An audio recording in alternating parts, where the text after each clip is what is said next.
In the previous video, we have introduced pros and cons of laser cutting. So do you know what materials laser can cut besides membrane switches?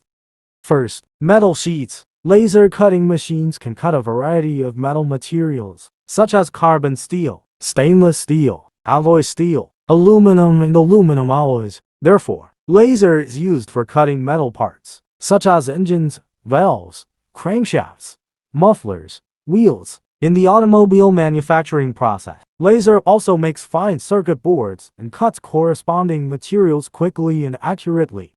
Second, non-metallic materials. Carbon dioxide laser cutting machines can cut a variety of non-metallic materials, such as wood, paper, rubber, leather, acrylic, plastic, etc. Therefore, laser cutting is suitable for advertising and packaging industry. It quickly cuts design patterns or text on materials to produce exquisite billboards, display stands, packaging boxes, etc. In addition, it is popular in the clothing industry to produce personalized clothes.